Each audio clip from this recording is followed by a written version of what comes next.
नमस्कार। हिंदी की पाठशाला यूट्यूब चैनल में आप सबों का स्वागत है।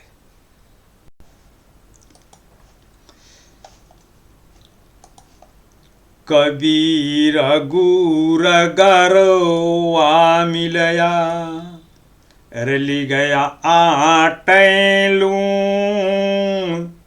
जाति पाति कुल सब मिटे, नाव धरोगे कौन कबीरा, नाव धरोगे कौन। तो इस दोहे में कठिन शब्द हैं। गुरु का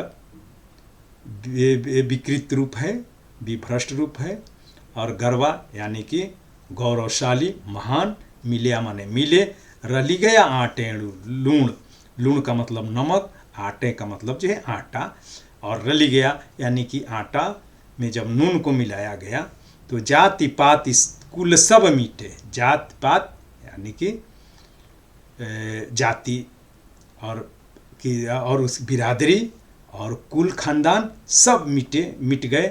नाव धरोगे कौन, नाव यहाँ पर अर्थात नाम धरोगे यानी कि नाम रखोगे, कौन यानी कि कौन, क्या नाम रखोगे।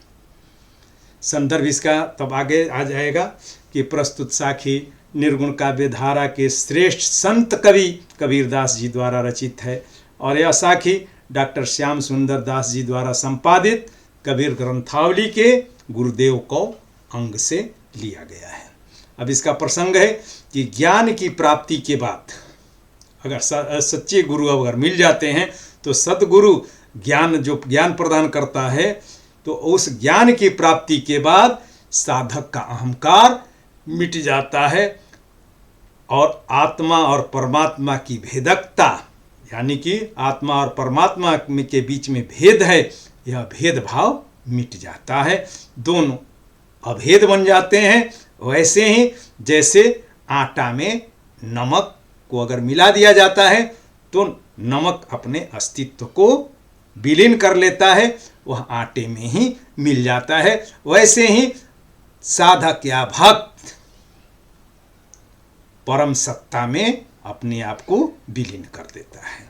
अब इसका सरलार्थ है कि कबीरदास जी कहते हैं कि मुझे महिमा मंडित गौरवशाली महान गुरु की कृपा मिली।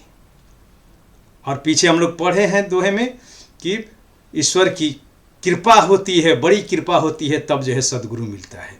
तो वहीं कि वैसे जो है गुरु मिले, और गुरु ने क्या दिया, ज्ञान दिया, और गुरु के दिए गए ज्ञान के प्रकाश से या ज्ञान से मैं यानी कि कबीरदास कहते हैं कि मैं विकार रहित हो गया और ईश्वर में वैसे ही मिल गया जैसे आटे में नमक मिल जाता है।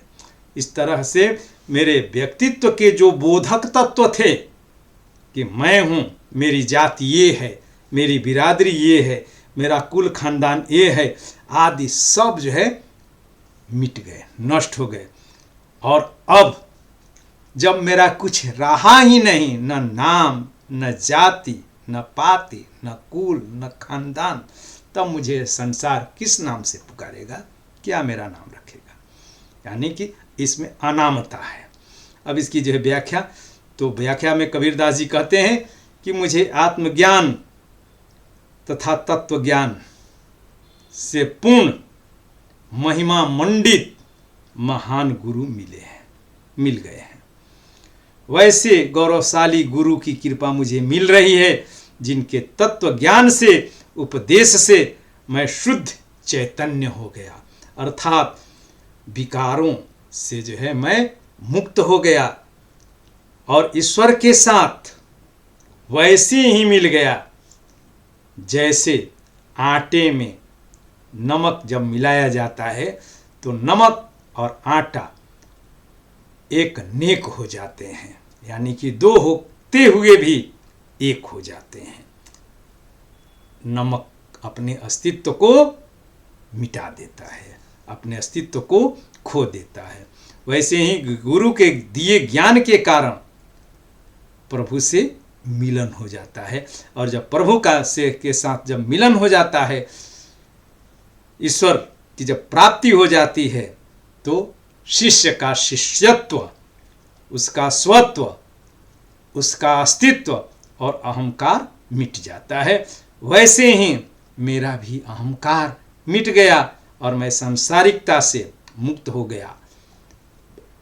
सांसारिक भव बाधाओं से मैं स्वतंत्र हो गया। बंधनों से, मैं सांसारिक बंधनों से, नाते रिश्ते, नाम कुल खानदान के बंधनों से मैं मुक्त हो गया, स्वतंत्र हो गया। मेरे स्वतंत्र व्यक्तित्व के जो बोधक जो तत्व थे, कुल, जाति, समाज, बिरादरी, वो सब नष्ट हो गए। और जब ये सब नष्ट हो गया तब अब संसार मुझे किस नाम से पुकारेगा? भाव यह है कि अब मेरा गुरु के साथ, सद्ज्ञान के साथ और परम सत्ता के साथ ऐक्य स्थापित हो गया। मेरा अहंकार मिट गया और मैं स्वयं अपने आप को गुरु के प्रति और ईश्वर के प्रति समर्पित कर दिया। और इस समर्पण के कारण जो अहंकार मेरा था वह मिट गया। और जब अहंकार मिट जाता है तो उसे सत्व का, सही तत्व का ज्ञान हो जाता है और वह परम तत्व में विलीन हो जाता है।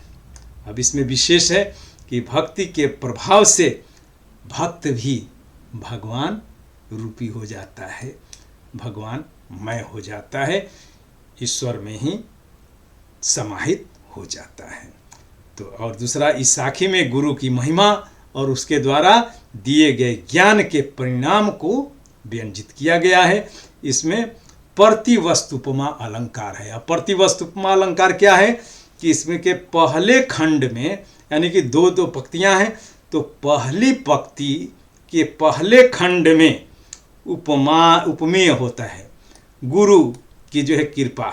यहाँ पर गुरु और गौरवशाली गुरु, और यहाँ पर जो है आटा और लूण का उपमान के साथ उपमेय और उपमान को मिलाया गया है। वैसे ही जाति पाति कुल उपमेय है और नाव धरोगे कौन, यानी कि जब समाप्त हो गया तो नाम कौन रखा जाएगा। तो इस तरीके से उपमेय, प्रथम खंड में उपमेय और दूसरे खंड में उपमान जब होता है तो उसको प्रतिवस्तुपमा अलंकार कहते हैं। और इसमें ग और ग की आवृत्ति है गुर, गरवा, और तेपाति नाम धर ग और ग की आवृत्ति होने के कारण छेकानुप्रास, और अंतिम में ण और ण की आवृत्ति होने के कारण अंत्यानुप्रास अलंकार है। बहुत बहुत धन्यवाद। अब कबीर की अगली साखी हम लोग देखेंगे। इसे ध्यानपूर्वक जो है सुनना है, जहाँ कहीं परेशानी हो बतानी है, और इसे लाइक शेयर और सब्सक्राइब करना है। बहुत बहुत धन्यवाद।